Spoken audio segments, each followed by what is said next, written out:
Good morning. Welcome to Community Voice. I'm your host, Keith Parris. I want to thank everybody for joining us this morning. Don't let the devil steal your joy. How y'all doing this morning?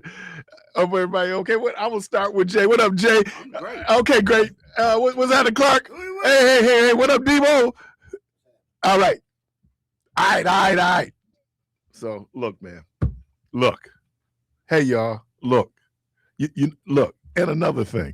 All right. So, good morning, y'all. Good morning. We're going to open up the phone lines. Our first segment. We'll do a couple of things this morning. Number one, here's our Monday morning quarterback question. Should Matt LaFleur be fired? 414-444-5250. And Mother, I know you're listening. We're not going to spend a lot of time on sports today. One of the mothers at the church said, yeah, y'all be talking about sports. So we're not, but phone lines open. Love to hear what you think. 414-444-5250. And I was having this conversation, and, community voice is about everything and nothing. And so I was thinking about Meatloaf. Not the singer. The artist Meatloaf? Not the singer. So here's the question also. So we got two questions out there. You can respond to either one of them or both of them. How do you prefer your meatloaf? Red or brown? Brown. Red or brown? Red sauce or brown gravy? Are you a chef? I know what you're talking about when you said red. How your mama used to make it, probably? My mama ain't never made meatloaf. Really? Yeah, she never did. Wow. She was a southern cooker. Meatloaf wasn't. Really? Yeah. Oh, that was a go-to for us, man. That's 2-3 days. 414-444-5250. Help me out. I can do meatloaf this week. 414. Right out? Both. Ours, well, when Mama cooked it, she had the red. But I used to get mine plain and see mine with barbecue sauce. Barbecue sauce. Yeah. Mm. Yeah. 414. Yeah. What? I mean, it's good with the red sauce. The gravy is good to me. See, I was conflicted because my mama did red, right? That was tomato paste and ketchup she put on the top. So hers was red. But MPS, theirs was brown, and that meatloaf was cracking, dude. It was good. So, I can go either way. Caller, welcome to the program. Good morning. Hey, Keith. Hey, Good morning, brother. how you doing, man? All right, I'm pretty good, Ed. Okay. I like plenty brown with a lot of brown gravy. Oh, a lot of brown gravy? Yes, sir. Mashed potatoes and green peas. What kind of taters? Mashed. I was talking to the sister, and this was my grandmother. She didn't call them mashed potatoes. She called them whipped potatoes. Yeah, that's what they call them, whipped potatoes. Potatoes. They call them whipped potatoes. Now, I'm 71. What was the other question? Hey, you got us on speaker. Take us on speaker one, baby. Another problem. I can't hear no more too good. Okay. Keith, what was the other question? Should Matt LaFleur be fired? Next year, if they don't win the first round, 3 strikes you out. Next year? Yeah, they lost in the first round the last 2 years. He gets one more year to get out of the first round, or he got to go. It's 2 years in a row. You can't get out the first round. I don't know. Well, 3 strikes you out is usually the rule. Okay. Well, Look how long they kept Sherman with the coach. Caller, welcome to the program. Yeah, so look how long they kept him. Yeah, and look how long they kept the brother.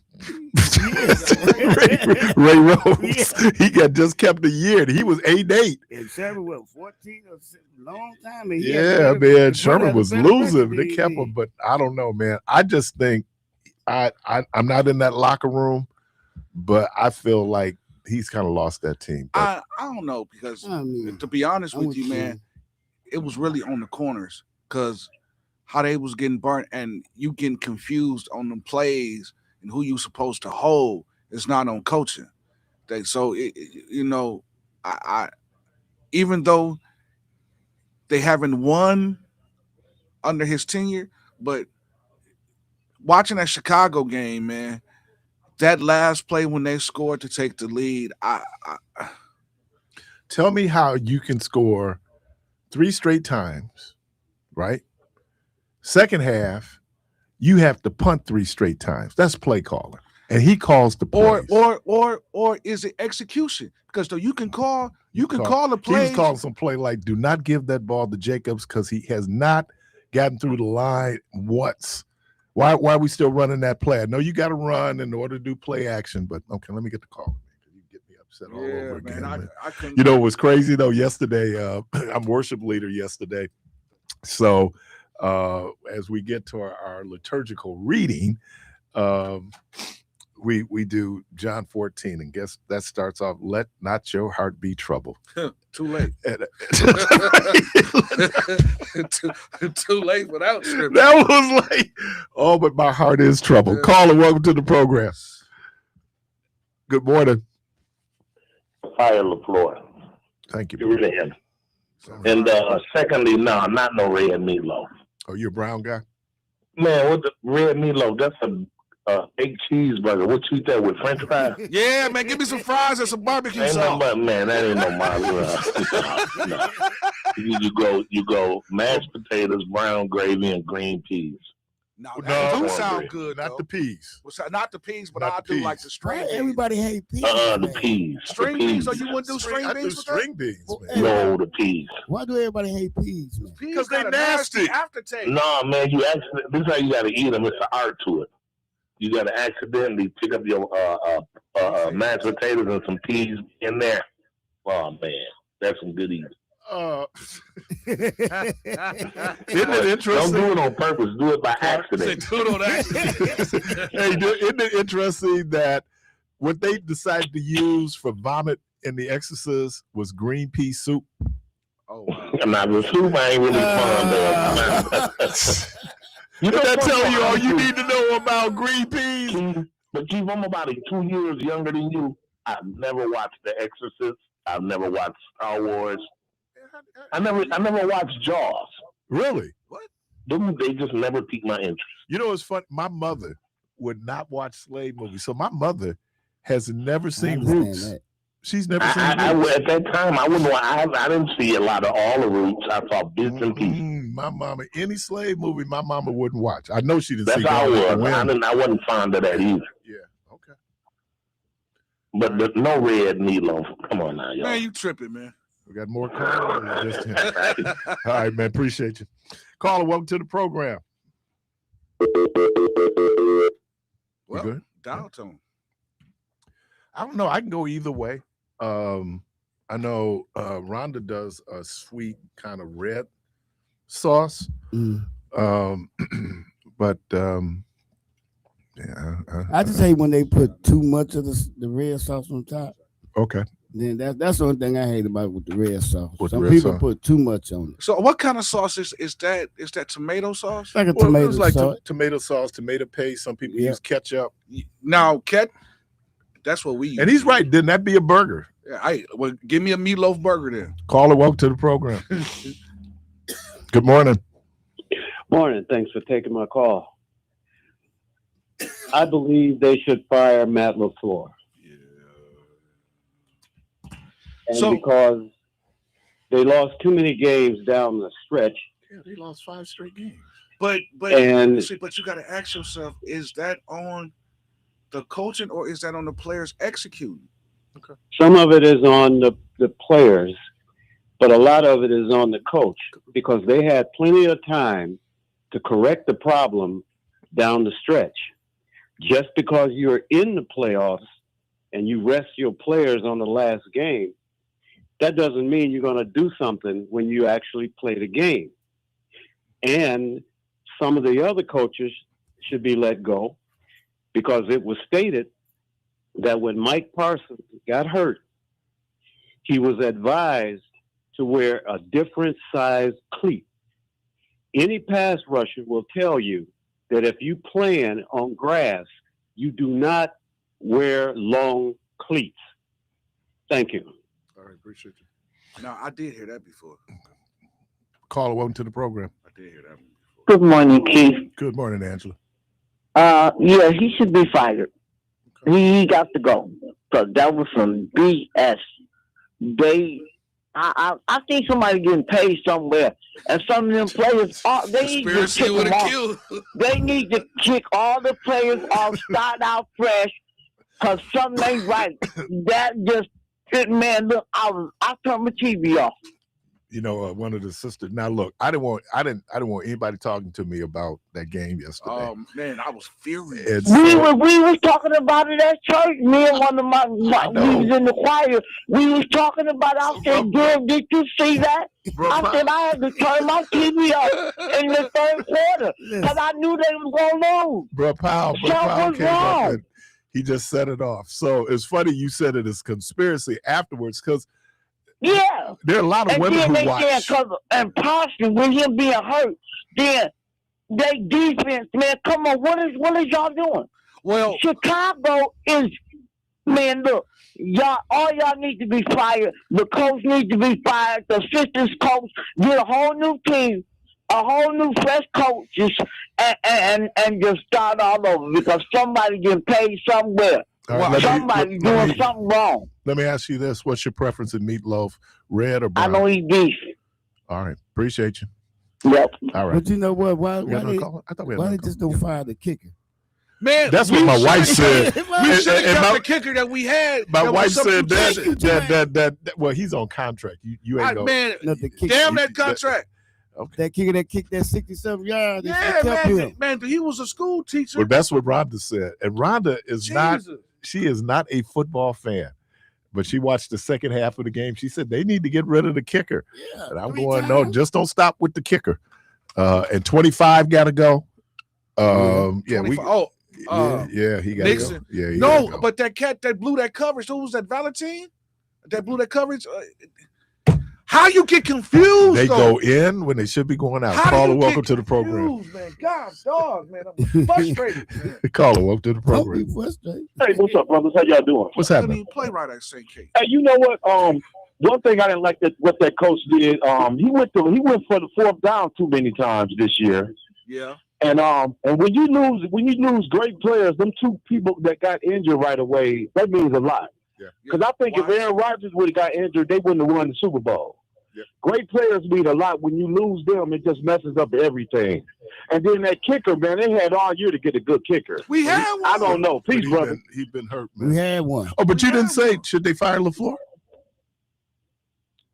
There you go. Yeah, but we had a good kicker, man. That cat kicked a 62-yarder. Well, 62 or 63-yarder. And then we bring this guy back and hey, Jermaine, you ain't helping. I know. Call, welcome to the frustrated, man. I'm gonna go bang. I'm gonna go out to the car, you man. Ain't helping, man. I'll be back. You know, when the sister came up and she said that's conspiracy, and then she laid out everything. Man. Let me tell you, brothers, women pay attention. They pay attention, man. If they now again, if my wife picked up that it was the kicker, and like I said, my wife is not a sports fan. Yeah. My wife is agnostic when it comes to it. She watched local teams, but when she said that, and then it was funny. She didn't say anything to me till the next day, and then she asked me in the morning. She said, "Are you okay?" No, I ain't okay. Caller, welcome to the program. Good morning, brothers. How y'all doing today? What's happening, man? Well, my assessment of the game is we didn't have a runner. You know, we got no yards after maybe the first series. I think the guys that we got from the Raiders, I believe, Jacobs, is that his name? Yeah. You know, he every time he got the ball, he was jump cutting as soon as he got it. And he was never running straight ahead. And he's hurt. And that's what I thought, that he just didn't really have. He wasn't good after maybe the first series. For sure, you know, we should not cut the coach. We should not cut any of the players. We should just get back healthy. That team healthy is a good football team. Man. So we didn't have a runner. But isn't that where the coaches earn their money when the team is not healthy and what you get out of it? Here's the other thing. I knew So I wasn't excited when the Packers went up 21-3, 21-6. I wasn't excited because I knew every pro team will make adjustments at halftime. They didn't make adjustments at halftime. How could they not know that Chicago was going to make adjustments? And Chicago did. And then Chicago shut them down. Not the we scored one of those touchdowns because they went for it on fourth down, and we ended up getting the ball damn near almost in the red zone.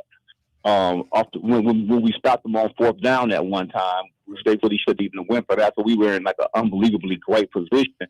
My thought is this: like if a guy's fighting you, and one guy he kicks with his left foot and his right foot, and he swings with his right hand and his left hand. He a whole lot harder fighter to fight than a guy who just swing with one hand. Okay.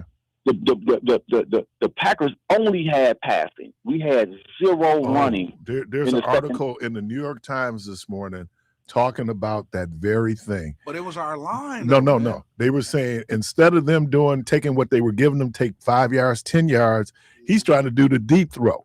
Well, that's fine. You just do cover 2 and just back up all the safeties and just wait on the throw. And especially if you're not running the ball, they don't have to commit a safety to the line. But we couldn't get the running game going. Yeah, I wonder why. Well, our line, man, Thomas was out. Let me do this, man, because I'm crimping on time, so I want to make sure because we got a lot. So, okay, you think LaFleur should be fired? Yes or no? No. Okay, and then finally, brown or red meatloaf? I stay. Yeah, I don't know. Wait a minute, man. You ain't never had meatloaf? I mean, when I was a kid, and then of course, I had an apartment. This brother dropped. Yeah, man, I eat steak, man. I ain't even a meatloaf guy. All right, well, I'm sorry, steak eater. Appreciate you, man. All right, appreciate that. Steak eater. Caller, welcome to the program. Good morning. Good morning. I'm calling to ask why couldn't Love get fired and Malik take the number 1 spot? Yeah. I don't think this is a coach's issue. We pay him too much He's the money. Franchise right now. Yeah. Be the franchise. That's just like saying fire Giannis and then have, Thanasis be the star. But they just got rid of Ja Morant down in Memphis. They just traded him? He's being traded. They don't want him no more. They traded him to who? We don't know yet. Hold on, let me check. Yeah, they traded him. But look that up. They're getting rid of him. They don't want him to be the franchise player no more. Now I know, man, that they was talking about the Bucks trading Ryan Rollins, Bobby Portis, and Kuzma for Ja Morant. I wouldn't do that at all. I wouldn't do that. Memphis is getting rid of him though. Right, because it's a headache. I'm making a point that Love, you're throwing up Hail Marys like you're Rodgers. You cost us a game. He had to. All right. And I'm brown gravy for my meatloaf. Thank you, dear sister. Caller, welcome to the program. Oh boy! I was somebody go. I'm a vegetarian. Caller, welcome to the program. I don't know about this call, man. I don't know about this. Good morning. Good morning. Good morning. Good morning. You have 1 minute. No, don't even give him that. No, I got because then we go on the break. We on hard stops today. You got 1 minute. Go on, get it in.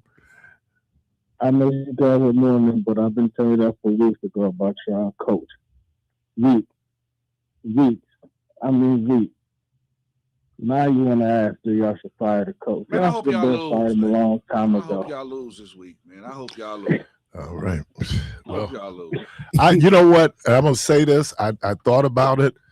I prayed about it as I came in this morning. Seattle's probably gonna win the Super Bowl, and it took me something to get to that point.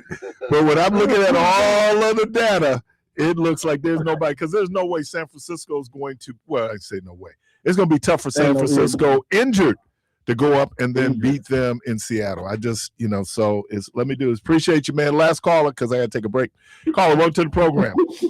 Hi, good morning. Listen, I have something to say about the Packers. Yes, ma'am. Now, I am not a 100% football fan as far as being knowledgeable of all the plays. But now it appears to me that the Packers run out of gas in the second half. Yep. Now the first half, now this is like the last 3-4 games. They come out firing the first half, then they lose it in the second half. Do they run out of steam? They don't have the desire to win. They're not tough. I don't know. I just don't see them with that spirit of that winning spirit where they should we fire the coach? Quarterback where they knock the balls out the guy's hands and take it. I don't see that desire. Should we fire the coach? I don't know. Is that a coach issue? Is that a player issue? I'm not sure what the coach called all the players. This is a player. That's fair. All right, and then Brown or Red? I'm a Red. I'm Red. Yes, ma'am. Red. I'm with you. Sound like you do some BBQ on that? I mean, that's great. That's what I did for my kids, and not only in a loaf, I did it in a crumbled meat over mashed potatoes and peas. Any way I could, because I was counting them dollars. All right. Appreciate you. Y'all listening to Community Voice. We're going to take a quick break. We'll be right back.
Welcome back to Community Voice, and we're talk much. I'm not there yet, man. We're joined in studio by Judge Chris Taylor. She's a Wisconsin appellate. Yeah. And yeah. Welcome. Thank you so much, Keith. It's so much fun to be here. We'll see. We'll see. I think it's going to be fun. It should be fun. I think it's going to be good. Tell us a little bit about you. Well, I am, as you said, an appellate judge. I've had a 30-year legal career as an advocate, a legislator, and now I've been a judge going on 6 years. And really, my passion in life is to stand up for people and make sure that they get justice. And I've really done that throughout my life. That is what is inspiring me to run for the state Supreme Court. It's more important than ever that we have a strong court, a strong state Supreme Court that stands up for people's rights, that protects our state and our democracy by holding the other branches of government accountable, including the federal government, and a court that is going to stand up to the big corporate interests when they violate the law and hurt Wisconsinites. So that is why I'm running. You're originally from California? Yes. Yeah. But my dad's family is from Fond du Lac. Is that right? Yeah. So I have deep Wisconsin ties. Yeah, because I was ties. trying to figure out, okay, so you're in Cali. You make your way out to Philly. Yeah, to college. Yes, proud graduate of University of Pennsylvania. Yes. Go Quakers. Yes, Quakers. I love the Quakers. What was that like, though, being on the, because that's, it's in West Philly, right? Yeah, West Philly. Yeah. Yeah. Well, it was a real culture shock for me because growing up in California, it was very casual, I would say. It's just a casual vibe out there. And when I went to college, people made fun of me. I spoke like I was from California, and people on the East Coast just thought that is not appropriate. What is it that skit in Saturday Night Live is the Californians? The Californians. The Californians, yes. So it was a culture shock, but I loved it. It was, and I continue to love, I think, throughout my life, going places and meeting different types of people and living in different environments. I think that certainly makes me a better judge, and it has really enriched my life. And so I love that I lived, grew up on the West Coast, went to school on the East Coast, but my home for the last 35 years is Wisconsin. So what did you find? I mean, those are, you lived on both coasts. We like to call ourselves here on the fresh coast. What was it about Wisconsin that was so attractive? I just felt when I got here in 1991 that I was home. I think you have connection to place sometimes in different ways, but it just felt like this is where I was meant to be. And I think that was my strong, maybe my strong genetic component pulling at me, because my dad's family and my mother's family are both Midwest. They're both from the Midwest. And so I grew up with in a lot of ways, very Midwestern upbringing, I think, characteristics that you associate with the Midwest. So I think coming here, it was like, wow, this is so familiar to me. This feels like it's a place I want to be. I think that we have the most friendly people. We have an environment here where people are used to. We have a whole tradition of people participating in government. Government's so accessible to the people, and people are engaged in their state and engaged in their communities. And I love that about Wisconsin. And I see that all over the state as I travel around. What made you want to be a Supreme Court justice here in Wisconsin?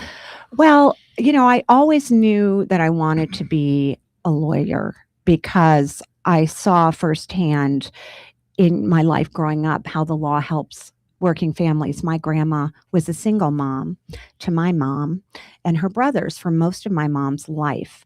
And she struggled economically to make ends meet until she was able to get a union job that paid her a decent wage. And I really understood from my grandma's experience that laws that actually lift working people up, give them a voice in their workplace and fairly compensate them, allow people to not just survive, but thrive. And I thought, wow, if I could bring to life the law that improves people's lives and makes their communities better, that would be the best thing I ever could do. So I went to law school, and this is now over 30 years ago, and was really interested in becoming a judge, but I didn't know how to become a judge when I was younger, when I was just starting out my legal career. It's very scary to run for office. And in Wisconsin, to become a judge, you have to run for office. So I wasn't ready for that until probably after serving in the state legislature, when I saw, oh, you can win an election and you can get through an election. It wasn't so scary to me. And I really saw that I could do more good for people being a judge in the judiciary, making sure that I did everything I could to make sure people had access to justice and were heard and got a fair chance to get their legal issues resolved. 2 questions. So let's see. Do I want to do? What if I asked? In my mind, a simplistic definition of justice is a person getting their due. What would be your definition of justice? I think it's twofold. One is making sure people have access to a fair process, that there's not a different process depending on who you are. I saw that a lot in the legislature. It seemed like there were different processes depending on who you were and what you were saying. In the judiciary, there should be the same process for every person. That's due process. So there's a process, and then there's a substantive component. And what that means is that similarly situated individuals should be treated the same and have equal access to justice. So for me, that is what justice is making sure there's a fair process and the law is applied consistently and fairly to similar fact scenarios. You lawyers are advocates. Obviously, one of your roles as a legislator was an advocate. How do you make the transition from being an advocate to being an adjudicator? Yeah, that's such a good question, because I was an advocate for my entire life before becoming a judge. And it's a process, but I think what I understand about my role, and I understand how important it is to be independent, is to not be under the thumb of any party or any particular philosophy. I saw when I was in the legislature the danger of having a state Supreme Court that didn't hold the legislature accountable. Because when I was in the legislature, we had an extreme right-wing state Supreme Court that was not going to hold the executive or the legislative branch accountable. And that should be very scary for everybody. Because they were, even though a Supreme Court justice is nonpartisan, at the same time, people still do have their political their political positions. I think that it's really dangerous to have the highest court in the land be partisan, because that's not the point of the judiciary. We have got to be independent so that people are held accountable. We hold the other branches of government accountable, including the overreach of the federal government. And boy, do we need that right now. And you can't do that if you come with a set agenda. So how did I go? I think I just understood so fundamentally, because I saw the danger of having a state Supreme Court that had become so partisan and in the pocket of the legislature that the people couldn't get justice here in the state of Wisconsin. Laws that were, I thought, not constitutional were not being challenged. Now, a lot of those laws have been overturned because we have a state Supreme Court that is actually on the side of people, I think. So now some of those laws that I really worried about when I was in the legislature have been challenged and overturned. I know on the federal level, you will hear this in terms of, they said, a conservative majority on the U.S. Supreme Court. Many of them subscribe to this idea of originalism, that, it's that Constitution it was set, that's it. But then and then there's always deviations from that. But then there are others. So is the Wisconsin State Constitution a living document, or is it set? It is a living document. This whole originalism philosophy is a fake, phony judicial philosophy. It was made up in the 1980s. There is no way on earth the founders of this country thought in 1789 that our Constitution was going to be in stone. How could it exist? How could it continue on in perpetuity if it was set and frozen in 1789? Most of us in this room could not vote in 1789. So there is just no way. All of us, every single person in this room, women, how many of us, men, everybody, nobody slaves, could vote. So no, I totally reject that. That is not how a constitution works. It has to evolve. I mean, there were things in 1789 that could never have been predicted, right? That just were not predicted. Look at technology. I mean, it just can't stay frozen in time. That is just not how I believe our founders intended it to be. How much though then does, or let me ask it this way, but your experience will inform how you view that Constitution, right? Of course it does, because everybody has an experience that they bring to the bench, right? We're not robots. Now, what I do every day as an appellate court is I try to look at the facts, I look at the law, and I try to apply the law as fairly as I can. There are so many scenarios, though, Keith, where the law is not clear. And I was part of the lawmaking process, and I can tell you, there are many, many instances where the legislature is not clear on what they are intending. And so you have courts that one of our roles, we interpret the law. Is that informed by our experience? Of course it is. We're not robots sitting up there. I mean, I have certain values. I value your rights to make your own decisions, your own personal decisions about your life. I value your right to drink water that's not contaminated by big corporate polluters. And so those are my values. And the people of Wisconsin deserve to know when they're electing me for a 10-year term on our state Supreme Court, what are my values? Now, that doesn't mean I'm telling you how I'm going to vote on these issues, because truly the facts matter. And there are facts that are different in every scenario, and you can't predict what you're going to do. The symbol for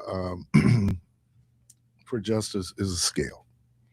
We try to find balance. Balance, yeah. So let me just kind of play devil's advocate here. So you talk about the polluting of waters. Okay. There'll be people on the other side saying, well, that pollution is a direct result of people's employment. How do you balance that where people are going to, they're eating because of this, but then there's this environmental, is there a balance there? Sure. I mean, there always is. The law is very often not black or white. There is a gradation in the law. Do you think that's by design? Yes. And I think because policymakers can't get to the factual details. When you're a legislature, you look at things very generally. And in court, judges, we're looking at the specifics, right? We're looking at the specific facts in a specific case. So our function is very, very different. When you're in the legislature, you're a generalist. As a judge, I am looking specifically at certain provisions of law and trying to apply those provisions in very particular ways. So that it is a different process altogether. But this is what I would say. Look, if you pollute our waters, endangering people's health in violation of the law, you should be held accountable. End of story. The law does not have exceptions. The law, and this is the rule of law, and this is why we must be governed by the law and not violence and not authoritarianism and not dictatorship. The rule of the law is what makes America great and what makes us a democracy, that we are governed by laws. I'm asking, is that an absolute, though? I mean, that when we say it's the law, isn't it not so much the letter of the law, sometimes it's the spirit or the intent of the law? Sure. You're trying to find what is, when you're looking at the words of a statute, what was the legislative intent? of that statute. So you are trying when there's an ambiguity or you can't figure out, you do go. I mean, you look at a lot of things. You look at the words in a statute. You look at the context of the statute in relation to other statutes. You look at statutory history. What was the law like 10 years ago? What is the history of this statute? And if you can't figure out what the law means, you get to legislative intent. And so this is all a process of trying to figure out, and this is what I do every single day, is trying to figure out, what does this law mean and how should it be applied in this factual scenario? Well, I think because when I think about I don't know if it's still on the books, the abortion law, that was done in the 1800s, right? Right. And so do we take into account now things like technology, understanding, and then it seems that, not a lawyer, but how it was written, it seemed to be it would be considered nebulous today, right? Not as specific, because we're talking about something that was happening then. Well, interestingly enough, so the 1849 criminal abortion ban that you're referring to was struck down. It was not implemented by our state Supreme Court. This is very recent, by one vote. And what they said was this 1849 law had already been superseded by a whole network of other statutes that concern abortion. And that's why they struck it down. Now, my opponent is in the Milwaukee Journal-Sentinel today, basically encouraging the legislature to pass more abortion restrictions. She has said overturning Roe versus Wade was very wise, and that she would have enforced the 1849 criminal abortion law. Now, those statements are, I think, wrong on many levels. First off, as a judge, we don't take positions on laws that could come before us, which is exactly what she did. Secondly, I adamantly disagree with her. I think Roe versus Wade was a horrible political decision. That's all it was. And then thirdly, You're talking about the decision to overturn. To overturn the Dobbs decision was a horrible decision, in my opinion. When I took constitutional law, one of the things they always talk about, certain things were like settled law, like we kind of just accept it. Yes.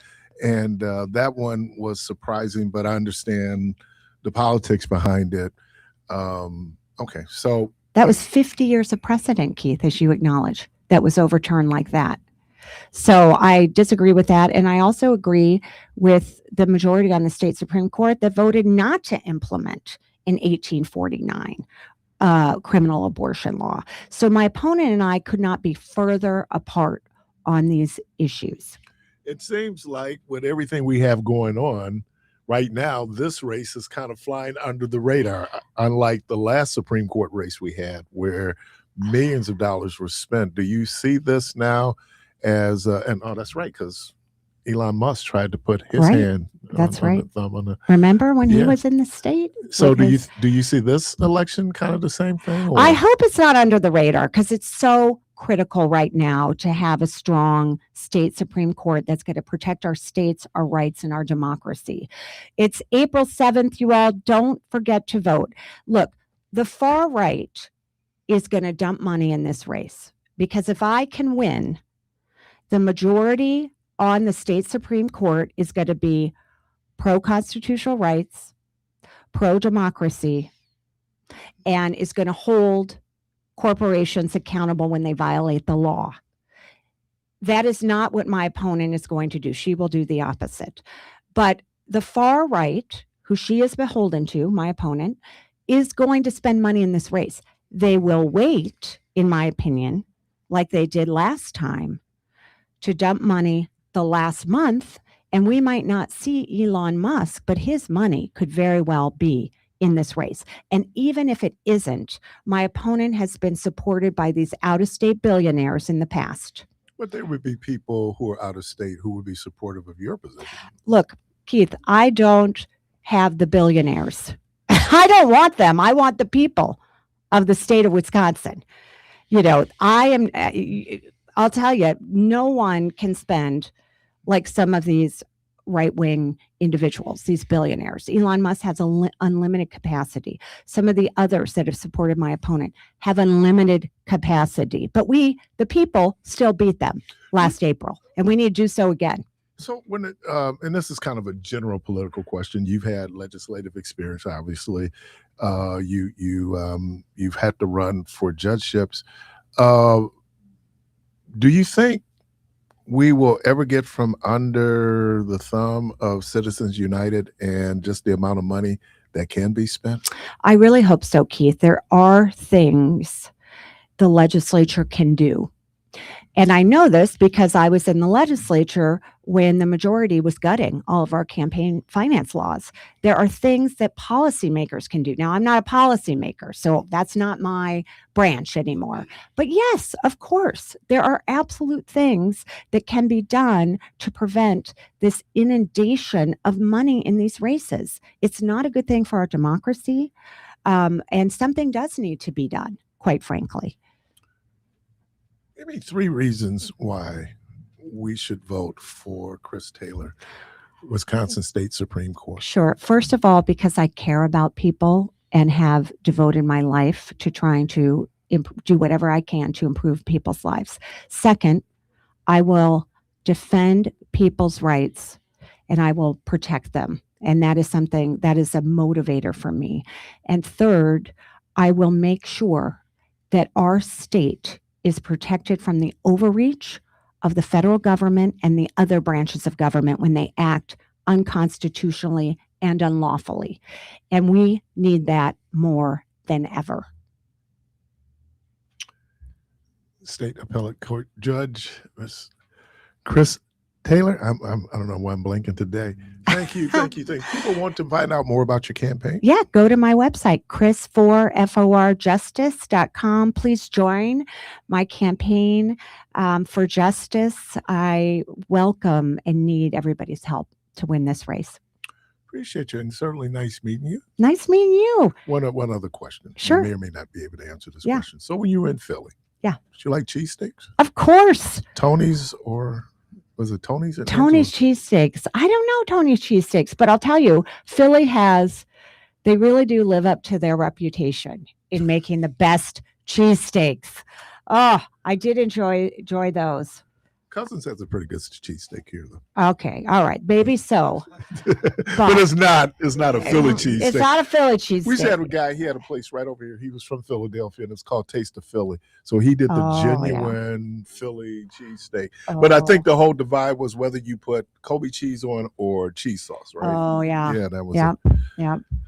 Well, Judge thanks Taylor, so much. Thank you. Don't forget to vote, everybody. April 7th. You're listening to Community Voice. We're going to take a quick break, and we'll be right back.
All right, welcome back to Community Voice. And Dave, before I get to you, can I just do a little house cleaning?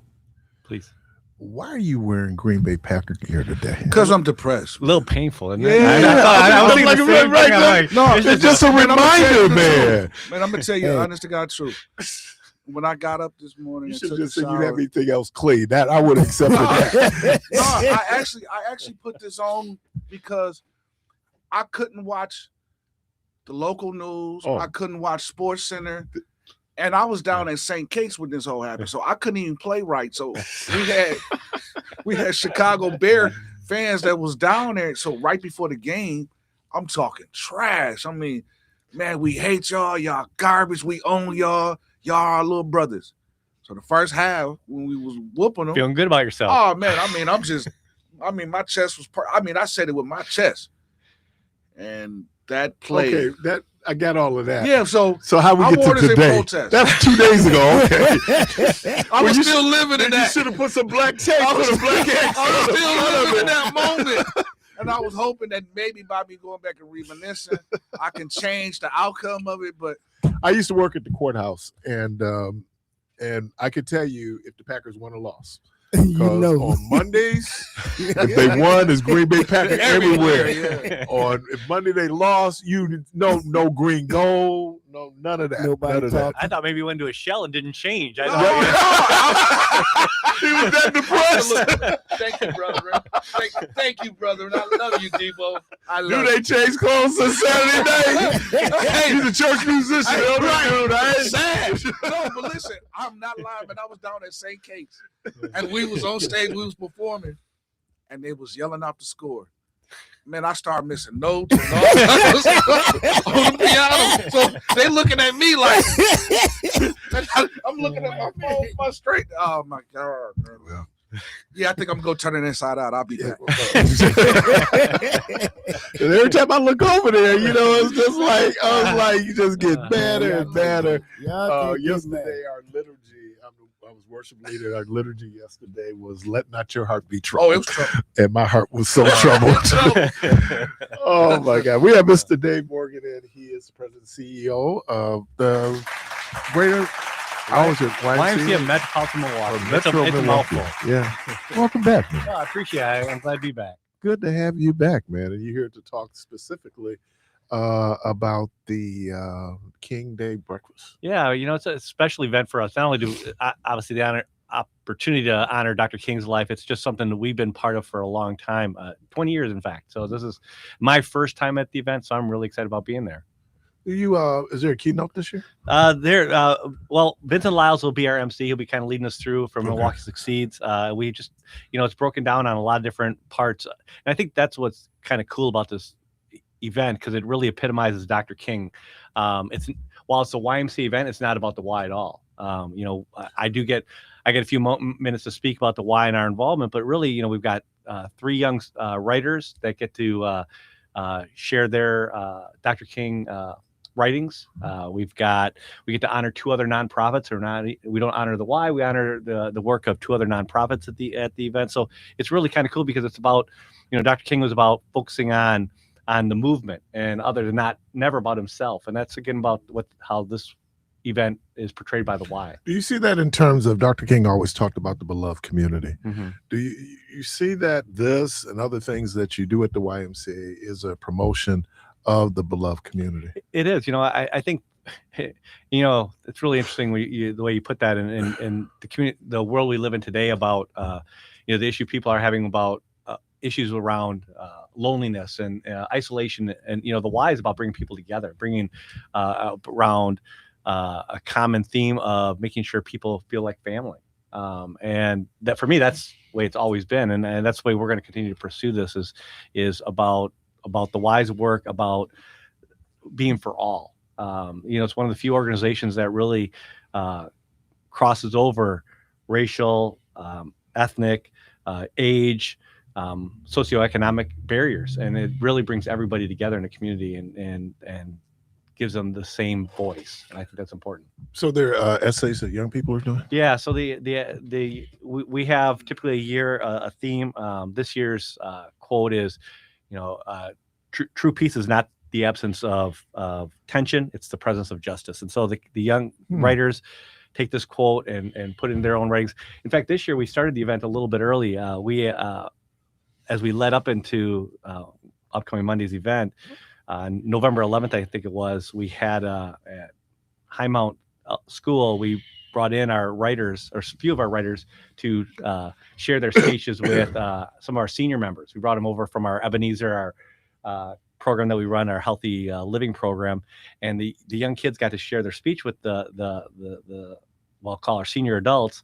And what was neat about it was afterwards we had this idea of, well, we'll then let the kids just have conversations with the seniors. And I'm thinking this is either going to go really well or just the kids are going to be quiet. And I was so impressed by not only the seniors, how they engage the young people, but how the young people engage the seniors and the conversations they had, and watching these folks tell their story of their memories and their what they recall about Dr. King. It was a really, really special moment. I just sat back and watched and just loved it. Yeah, and it's when I think about right now, if we're trying to achieve the beloved community, but we live in a very fractured society. How do you respond to that? It's really tough. I think what we do is I try to remind our staff and the folks that we deal with we are going to treat everybody as we expect to be treated, and we're going to make people feel welcomed and belonged, and we understand. I also think that it's unique because we allow people to bring a different viewpoint in conversations at the why, because you're right. If you're serving everybody, there are going to be some fractured thoughts, right? But in my 40 years, it's one of the few times that people of differing viewpoints do come together and find some common ground. We recognize that there are some, as divisive as we can be and as fractured as we can be, we often look, it's there's that exercise where you line people up and say, okay, everybody, if you're this age, you line up here and you change this message. Now you line up differently and you line up differently again. And all of a sudden, next thing you know, you're all, at some point you can line up next to somebody and trying to just find that common ground. Don't get me wrong, it's tough at times, and it can be painful, but I think what we do is try to make sure that everybody's treated with dignity. A few years back, I worked with Wisconsin Works, the W2 program, and they had all these like 16 different things they were doing. It was around their area of customer service and customer engagement. And one of the things, and I can even tell you the point, I can remember the point 14, that we'll treat everybody with unconditional positive regard. How do we get to that? That's a tough one. I wish I could. I wish I could solve all the world's problems, but I majored in it in school. But again, I find it's just sometimes it's about having conversation and allowing people, as difficult and divisive as they are, to be able to at least share their point of view. I've always found the why to be welcoming, and regardless, and I look forward to the work I do. I mean, I wouldn't have been doing this for 40 something years if I didn't believe in our message. But I do think sometimes we have to be willing to stand up for what is right and not as what is easiest. Right. And so I think that's what I remind my staff is, my job is not that complicated. Life is not that. I think right and wrong is pretty easy to identify at times. And I just think we have to, in light of what's going on, we're going to stand behind justice and civility and understand that may not always align politically with what some people believe, but it's not always what is easiest, it's what's right. When you said it made me think of a quote that Dr. King had, and you see it different places, where he says that the time is always ripe, RIPE, to do that which is right. And it was just because I'd always heard it, the time is right, but no, he was saying that the possibility is always there to do what is right. Exactly. As difficult as it might be, it still is a worthwhile endeavor. Right. So give us some more specifics on the breakfast. Time. So we're running it at Potawatomi Casino and Hotel. It's one of the only sites that I think we can because the event is huge. We have around 800 folks that come and participate and listen to the speakers, listen to us honoring the nonprofits. It's Monday, January 19th. Is right on Martin Luther King Jr. Day, 7 to 9 in the morning. The logistics, tickets are still available. If people are interested, they can visit our website. But we'd love to have people there because, again, it's just an opportunity to celebrate Dr. King's life. Now, part of it was starting so early this would have been before, well, it was a national holiday, but actually when they moved it where people could actually get to work, right? Those folks. So it's just kind of stayed in place, even though now I know we're not working on Dr. King's holiday. I think it's that you have the holiday allowed people that do still have to work, because there are some that still have to go back to work, gives them an opportunity to get and do the celebration. But also then what we encourage folks to do, and we're working with a group, Freighter and the Medical College of Wisconsin is our presenting sponsor. And if I recall, I think we're working with Freighter because some of their staff may look at volunteering at our Northside Early Learning Center, which is closed that day, but there's always some light cleaning, some disinfecting, all the kind of stuff that needs to be done to run the child care center. So what we're doing is encouraging people, even after the event, live Dr. King's message, which is go out and support one another and volunteer and find something else that you can do to give back to the community. Yeah, people were saying that it should be a day of service. It is, right, exactly. And be able to go, because Dr. King certainly was a servant. So if people, again, give us the time, the date, the time, location, and then if people want tickets. Yeah, so date, Monday, January 19th, 7 to 9 a.m. Doors open up at 7. Event doesn't start till around 8 o'clock, but we get people in. We got breakfast, all of that. It's at Potawatomi Casino and Hotel. I want to special thanks to Dominic Ortiz and his staff. They do a wonderful job. They're wonderful supporters of this effort and this event. We're excited. And again, we hope people come out and simply visit our website. It's ymcmke.org. You can register online. I think it's $50 for nonprofit, $65 for a ticket for just a normal individual. There's still table sponsorships. If you want your entire group of business or whatever want to come out, there was opportunity there too. We just would love to come out and enjoy the event. Dave Morgan, President, CEO of the YMCA, Metro Milwaukee. You're right. It's a mouthful. I'm telling you, it is. Well, appreciate you, man, and I'll see you Monday. I'm glad to be here. And again, for those that don't know, again, I was on the air about a month and a half ago, and I'm a little bit late. So today I got here early. So I want to make sure I appreciate you guys very much. As long as you get here, right? Yeah, that's right. That's right. I know one time we were, I don't know who it was. It was the mayor. And so he had called in. And then somebody said, tongue in cheek, man, you have escort. You can get, clear traffic to get here. Next thing you know, he's parked out in front of the place he pulled up. Hey, good seeing you, man. All right, thank you. See you on Monday. I appreciate you guys letting me be here again. All right. You're listening to Community Voice. We're going to take a quick break, and we'll be right back.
Welcome back to Community Voice.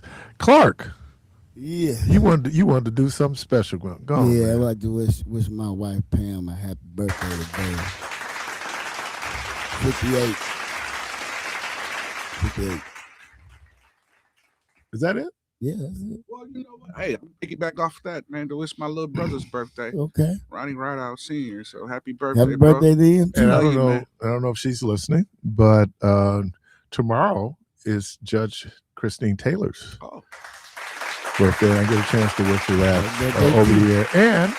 And yesterday was our colleague's birthday, Miss Brenda Buchanan. So happy birthday, happy BB. birthday, too. Clark said he was trying to do a surprise party, but it's hard to surprise women because they're nosy. Oh yeah, they gonna figure it out. Yeah. What you hiding in the closet? What you doing? Why you on the phone quietly? Why you leave the room when I come in? That's because. Don't do it. Yeah, do it. Don't say it. Don't say it. Don't say it. Yeah. You about Let to me go go there. and pull back. I told Clark I'd be thinking. I told him what I'd be thinking when he got asked the question. He got asked when I get asked that question. It's what I'm thinking, not what I said. Oh, she's doing rocks. Yeah, that's true.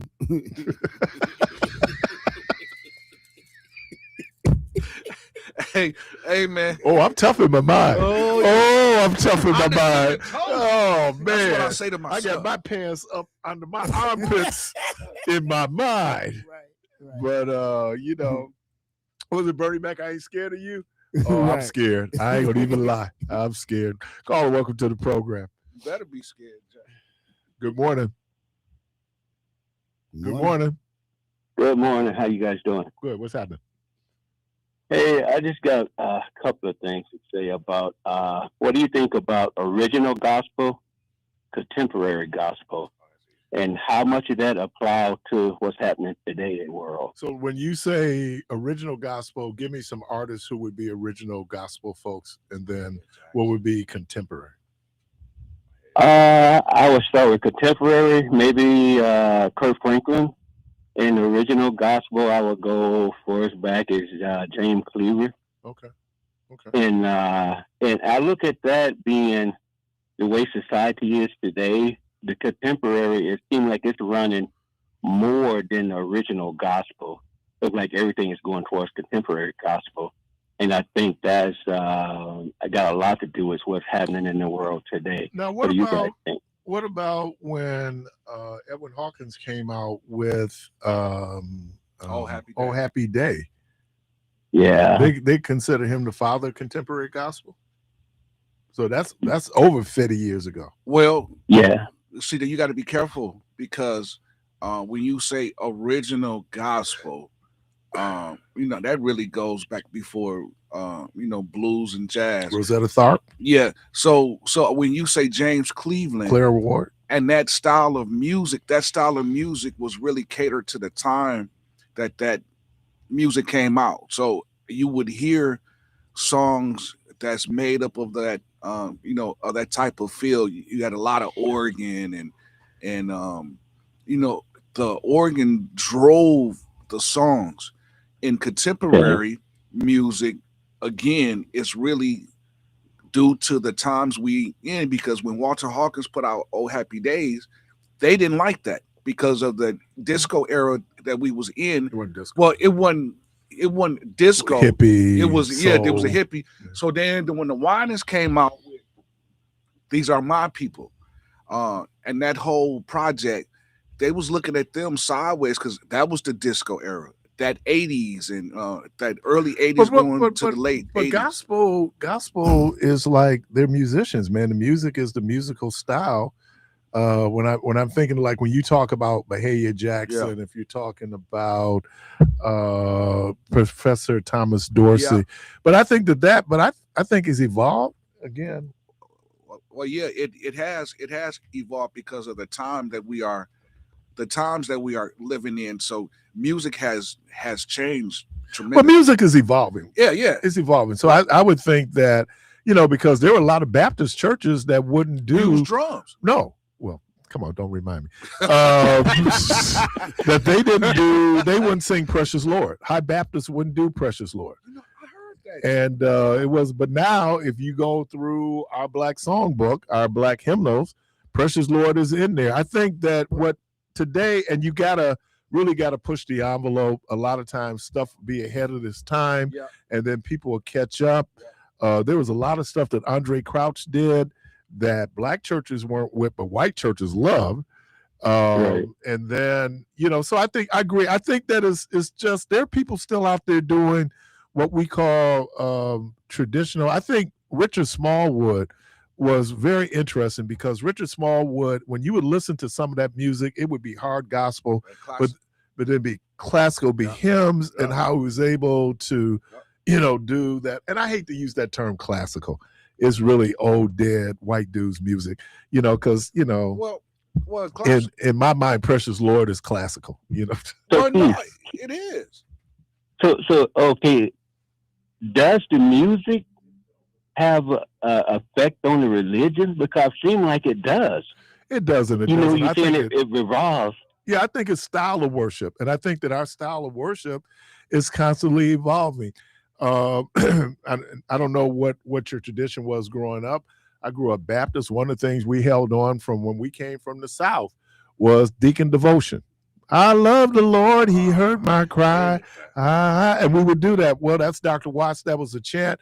Now, people don't do it anymore. They do praise and worship. And I can sit up and tell you, I said, look, I could take it. My thing is, no matter what you do, it just should be good. And you got a lot of times where people, and look, you have gospel artists who are writing songs, so they'll be played, become used at white churches. So you even see how that's evolving, where it's getting more into kind of unison, it's getting into, it's repetition. You keep, and being a music lover, I got to say I take all in, but, give me a little, we come this far by faith, and let's have some church. Down by the cross. Down at the cross. Give me a little some of that, where one of those, because and that song, we come this far by faith, is really, and I don't know if anyone's probably ever done anything in terms of what that song means in Black church history, but and I don't know, I'm sure Koja did it too. That was those things when we hit milestones. That was the milestone song. I'm sure when we marched in the Metropolitan from 9th and North, 14th and Burleigh, we probably said we come this far by faith, right? Leaning on the Lord. Trusted. In his holy word. Yeah, about 10 minutes. Oh, my. Felt that thing, Doc. That thing bubbled. Who wrote that one? That's a good one. Oh. So, yeah, man. So I just say I take it in as long as it does what it has to do. There's so many great artists out there. Like, think about this. Roberta Tharpe was known for, they talk about how this woman could play guitar. She influenced people like Jimi Hendrix. Like, this woman was phenomenal. Yeah. But then I look at someone now like Jonathan McReynolds, who does acoustic guitar. Yeah. Now I'm going to say this right out. Ain't no gospel group worth the salt that's still not using B3 organ. I know we got keyboards that going in, synthesizers, but the B3 is still there. But that's the thing, because a lot of groups, well, even quartet groups, man, when you listen to they started incorporating keyboardists now, something they didn't do in the past. Exactly. Yeah. So, they had that organ feel, they had that beat feel. No. Well, Quartet did. Quartet had that guitar. Well, they had the it was that guitar. Hold on. They had the guitar and the organ, because who had an organ? The Mighty Clouds of Joy. That's when they put together a band, right? Yeah, Mighty Clouds of Joy. No, when they did the recording, Mighty Clouds of Joy, Slim and the Supreme Angels, they used it on for a recording. But what I'm saying, recordings, as I can remember growing up, quartets there was a drummer, maybe a bass player, but you always gonna have a lead. You always had that guitar, and really for the Church of God in Christ, that guitar. There were a lot of churches before they could afford a piano. Well, they was using the no, they used the guitar. No. Yep. It was the what's the flat guitar? But that's a guitar. I know what you're talking about. In the South, Yeah. You sit like a Yeah, so you sit down and but I forgot what it was called. It was the guitar, but in the South they used tambourine, to. and then they could afford some drums. Xylophone. No, xylophones was the one that you hit. The guitar, because they use it in the South. They know South churches. You walking. Yeah, but I'm telling you, it was a guitar because most churches couldn't afford a piano and they couldn't afford an organ. And they had the washboards. They had the washboards. Yeah, I mean, you use those instruments. So I think it's evolving, bro. Yeah. Okay. All right. All right, brother. All right. All right. Thank you. Well, you know what? I got my guest here, so Kaul's going to have to wait. Oh, I like that. The organ touches the soul. Yeah. Yeah. All right. Let me do this. You're listening to Community Voice. We're going to take a quick break and we'll get our next guest in. We'll be right back.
Parris. Welcome back, and we're joined in studio by the Attorney General of the state of Wisconsin, Mr. Josh Kaul.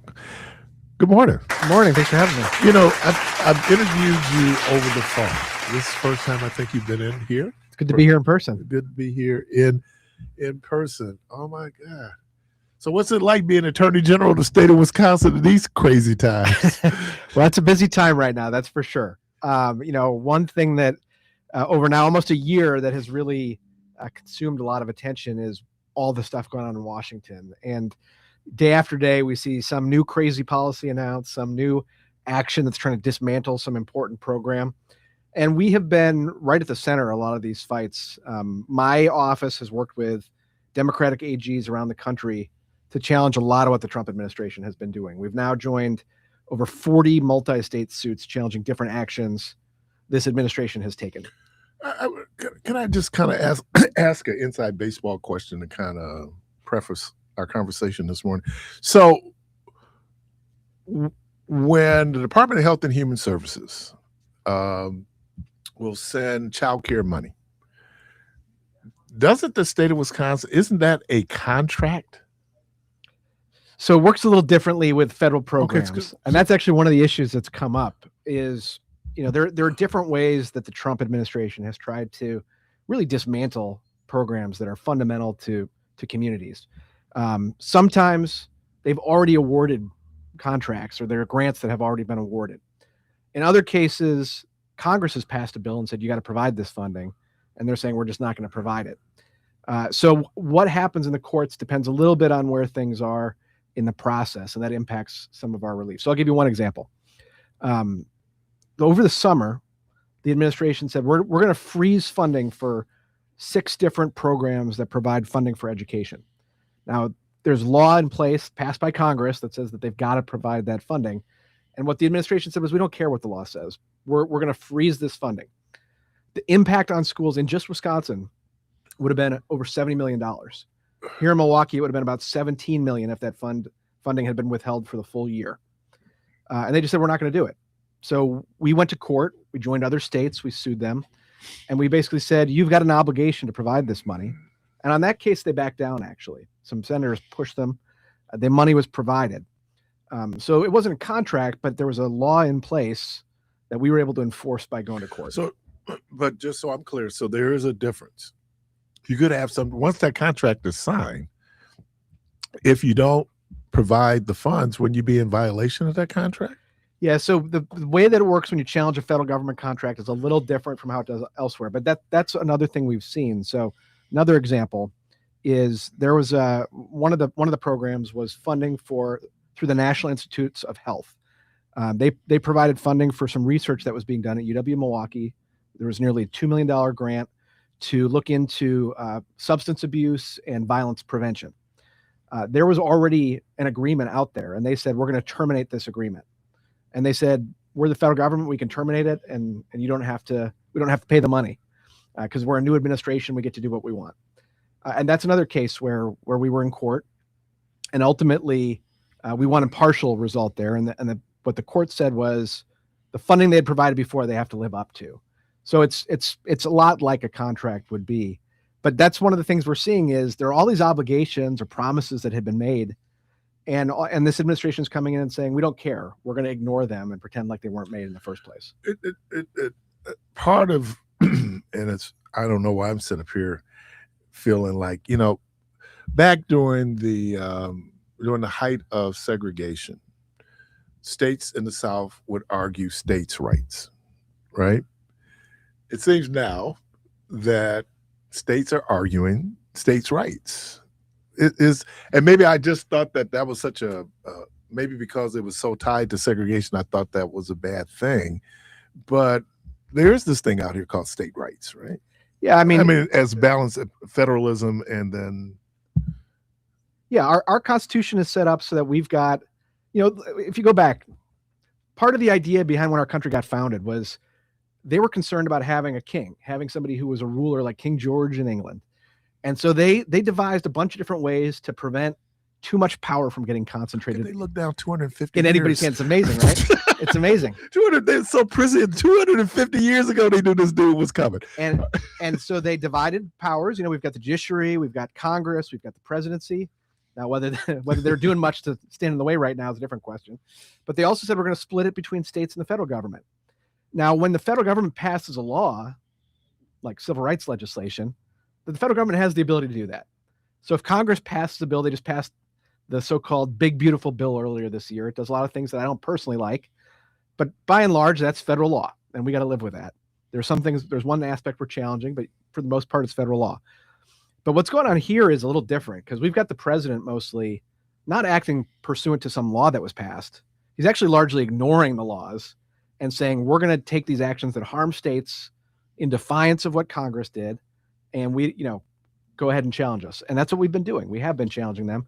And we've had a lot of success in doing that, which has limited some of the damage. Now, there's still significant harm going on. But, the kind of thing we're seeing in Minneapolis right now is exactly the kind of thing that the founders were worried about, that the federal government would come in and sort of try to take over as it's happening right now in Minneapolis. So even there, and I'm sure you have a relationship with Attorney General Ellison there, but what happens when the cops investigate the cops? Yeah, so in Wisconsin, the way we've set this up is we've got a law that says if there's an officer involved shooting that leads to a death, you've got to have a different agency investigate it. And now here they're saying, well, we've got the FBI investigating, that's DHS. But, the White House is clearly leading the communications on this. So I think it is critically important that you've got independent investigators and the Minnesota BCA, which would normally be investigating this and which seems to be shut out. Those are talented people. They know what they're doing. They're professionals. So I think it's really critical that you've got an independent review of anything like this. It's not only important for to make sure that the process is fair. It's important for everybody involved. Nobody's going to buy what comes out of what the FBI does here. Let's let the truth come out and have an independent investigation. That's how it should work. So, so do you see your role then as Attorney General as protecting the interests of the state of Wisconsin? Absolutely. I mean, my top priority is public safety, and every day we work to protect the best interests of the state of Wisconsin. That's what is my focus as we're making decisions for the Department of Justice. And one of the ways we've been doing that recently is with a lot of these challenges against the Trump administration. Because when we file these suits, I basically look at two things. Is it harmful to Wisconsin, the policy that we're challenging? And do we have a good legal basis? We're not going to file a suit just to go lose in court. And we have found over and over again that those criteria are met. And we're having a lot of success because of it, because they are unlawful, a lot of these policies, and they're harming people in our states. And so as a result of that, we've been able to get a lot of things stopped. I'll give you another example. There's a program that helps provide housing to people who are facing homelessness. And it impacts a lot of families. There would be potentially over 2,000 families in the Milwaukee area that would be impacted. And again, the Trump administration has basically said, we're going to put in these new conditions that ignore what the law says. We went to court. We filed a suit. So far, that's been stopped, and those families have been able to keep housing. I don't know if you've been outside. It's a little warmer than usual at this time of year, but it's winter in Wisconsin right now. And the idea that you're just going to change the rules all of a sudden on a couple thousand families and leave them facing homelessness it's cruel, but it's also illegal. It's not what the law says. So fighting back helps serve Wisconsin. So how many suits have you been either filed or been a party in terms of supporting? Yeah, in the current administration, we've joined over 40 different cases challenging different actions the Trump administration has taken. That's a lot. And, frankly, I would love to be doing a lot less of it. But there has been a really aggressive attempt by the Trump administration, not just to change policy, but to do it in a way where they're ignoring the law. Some of those relate to critical programs. So AmeriCorps, for example, they tried to dismantle. AmeriCorps helps young people who are interested in serving their communities. They help with homelessness and with addiction and other challenging issues. They help tutor kids. They just said, we're going to try to dismantle that program. We went to court. We were successful. And so AmeriCorps is restored here in Wisconsin and other states. In other cases, they've tried to put conditions on dollars and said, we'll only give you this money if you do something we want you to do. What they're doing with the university. That's right. And that again, that's not what they're supposed to do. You can have conditions related to the grant, but you can't say, if I'm giving you money on one thing, I'm going to put some different condition in place. Another thing they've tried to do is invade people's privacy. So they've said, if you applied for SNAP or if you receive SNAP, we want to get a bunch of that data. And so we've tried to block that because people are providing confidential personal information. And the idea that we're going to have the federal government gathering all that together to put information together on people, I think is really pretty concerning. Well, you know, I retired from the county and I did public assistance, and, you know, food stamp SNAP was under.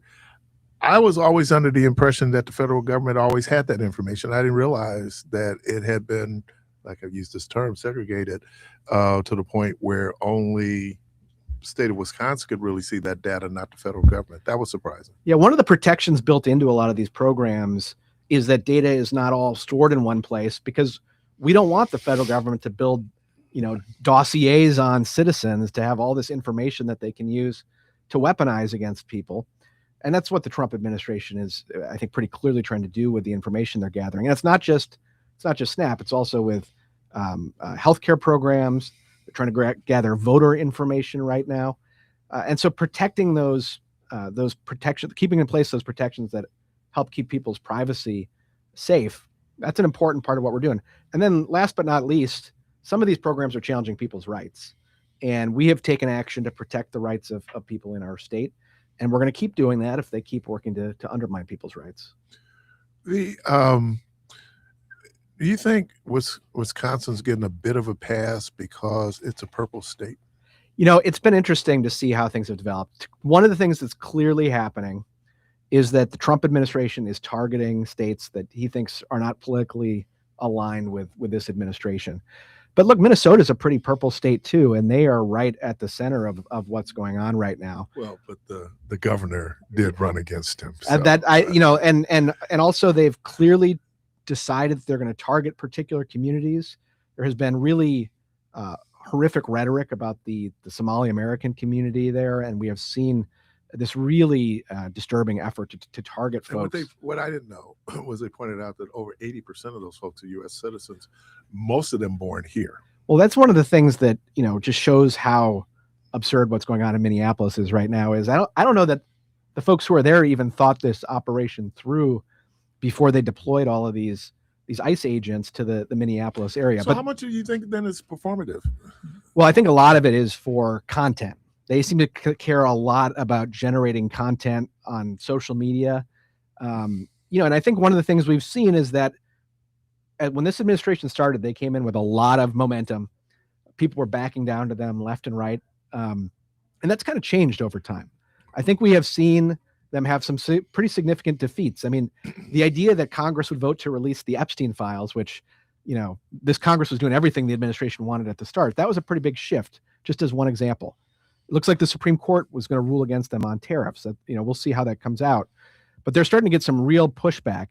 And as that's happened, we've seen the administration ratchet up a lot of the aggressiveness. And so just in the last few weeks, we've seen, the attack on Venezuela. We've seen all this talk about Greenland. We've seen the stuff going on in Minneapolis. And I think they're trying to project strength as they're growing increasingly weak. And I think this is a really important time because we've got to make sure we are standing by our principles in the face of these kinds of efforts. There was, I don't know if it was part of that 2-hour interview that President Trump did with the New York Times, but one of the things he said was that he thought that the Civil Rights Act of 1964 harmed white males. Yeah.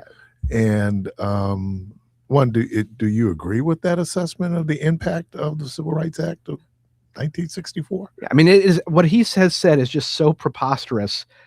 Civil rights has made our nation stronger. It has made communities across the country better off. And we have made enormous advancements. When we have equal rights for people, this is one of the things that Trump fundamentally misunderstands. Trump thinks that society is this zero-sum game. If somebody gets something, somebody else must be losing something. That's not how our system works. When we all are better off, we all are better off. We all benefit when we've got equal rights. That's part of the reason it's so important, not just for communities that are impacted by discrimination, but for all communities to stand up for people's rights because it lifts us up as a country. We are the most powerful, the most successful country in the history of the world. And rather than embracing what has made us successful, what we're seeing from this administration is Trump attacking the things that have made this nation so successful. But there is a segment of society who endorses and agrees with him. One of the things that is really troubling about this administration is they're not just, they use the phrase "make America great again." It's a very specific thing they're trying to do, to take us way backwards on so many different issues. I mean, they're trying to reverse civil rights, as we just talked about. They're trying to reverse abortion rights. We've seen that from our Supreme Court and from this administration with its attacks on reproductive freedom.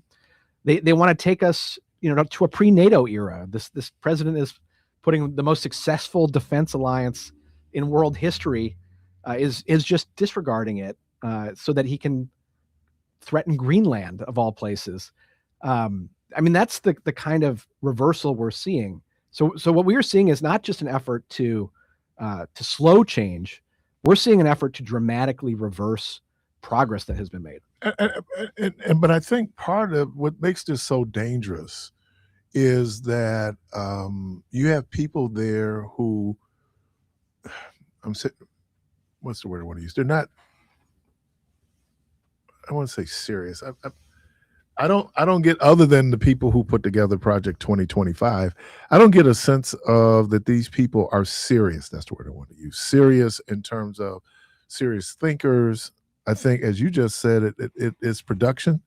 And if we can get a video out there, I mean, and I kind of came to a conclusion, maybe I shouldn't have, but that video that happened with the ICE-involved shooting, what they're describing and what I'm seeing seems to be two different things. Yeah. So first of all, in terms of the seriousness of these people, I mean, one of the things that's really different about, when I became Attorney General the first time, it was the midpoint of the first Trump administration. And we were involved in a variety of challenges against this administration when I was in my first 2 years as AG. The difference is, I felt like the disagreements were fundamentally policy disagreements. I have a different view about what we ought to be doing than the Trump administration has. That's okay. That's how our system is supposed to work. And so we were involved in a number of challenges. What's different in this administration is this is much more not about policy differences, but about fundamentally changing the character of the way our system of government works, or the way our country works. And so you talked about people who aren't serious. During the first Trump administration, there were people who I disagreed with on policy, but who were serious people who came in. They actually knew the policy. They have, and the Trump was frustrated by that. Yeah. And this is why he's now come out attacking so many of the people who used to work for him, and he's replaced them with people who are just loyalists. So you end up with somebody like a Kash Patel at the FBI, who is woefully unprepared for the job he signed up for. You've got Tulsi Gabbard at NSA. You've got Hegseth at the Department of Defense. And what he has made clear is he doesn't want people who are going to advance any kind of policy agenda. He wants people who are going to advance his own interests. Well, he does have some folks, because again, I mentioned Project 2025. That's a blueprint for a lot of things that we say that they're doing. That is fair. And the other thing I will say related to that is there are clearly people who are manipulating what's happening. Stephen Miller, for example, in the White House is clearly driving a lot of the policy that's happening in a really concerning direction. And to some extent, Trump has said this with some of the pardons. He gets asked about why he pardoned somebody, and sometimes he doesn't even know what's happened. So there are people who are trying to manipulate the direction of things. But what we are seeing now is not just this effort to change policy, but to fundamentally say that he's going after the Federal Reserve Chairman. That's the latest thing. He's using his office to weaponize the government against people he perceives as political opponents and against particular communities, as we're seeing in Minneapolis. From just a matter of law, and maybe you can help me with this because I was stunned to hear this. When J.D. Vance, and Hillbilly Elegy is a great book. I don't know if you read it. It's a great book. Yeah, that was a different person who wrote that. Yeah, yes, that's the disappointment. Is there such a thing for law enforcement of, what was he said, total immunity? Yeah. He said there's absolute immunity. Absolute immunity. And that is absolutely false. That is just not how our system works. Sometimes we feel that way, but that's not the case, right? No, I mean, look, there are cases, I just mentioned Minnesota BCA earlier today. They investigate these kinds of shootings, and our Division of Criminal Investigation at the Wisconsin Department of Justice investigates officer-involved shootings, and ultimately information is provided to somebody who makes a charging decision. Now, there are some differences when you've got a federal agent involved who's working in their federal capacity. So one difference is it's a lot easier. There's an opportunity for federal agents to get their case removed. It's called the federal court if they're charged in state court. But that doesn't mean they're immune. It just means the case is tried in a different place if there is a charge. The other thing that's really concerning is the federal government seems to have sort of at first suggested they were going to work with Minnesota, and now is saying, well, you can't have access to the evidence. And so, it will be, I think, really important to see how that process plays out. But ultimately, nobody in this country is above the law. Now, the Supreme Court has given the president a lot of authority, I think too much authority. But we have a system of law in this country. And that, by the way, is not just in the interests of community justice. That's in the interests of all those law enforcement officers out there who are going out, working hard, doing the right thing, and don't want to be improperly associated with that kind of misconduct. So qualified immunity is a very different animal than absolute immunity. Absolutely. And I think when people heard that, I was like, whoa. Now, if he would have just said, he could have just said immunity, and then we get into, was that qualified? But when he said that should we be, and I've asked this question of several people, should we be frightened by what we're seeing? I think we got to be vigilant. That's what I would say. So what we are seeing from the president and from his administration is an effort to significantly erode our freedoms, to fundamentally change a lot of the character of this nation and the way that our Constitution has worked for over 200 years. We always work to make the country stronger, to make it better, but our Constitution has served this country pretty well over time, and our freedoms have served people extremely well over time. And what we're seeing is an effort to attack that. What's going on with the administration, I think, is clear. The real question is, how are we all responding to it? That includes Congress, which has not done much, but is doing a little more recently.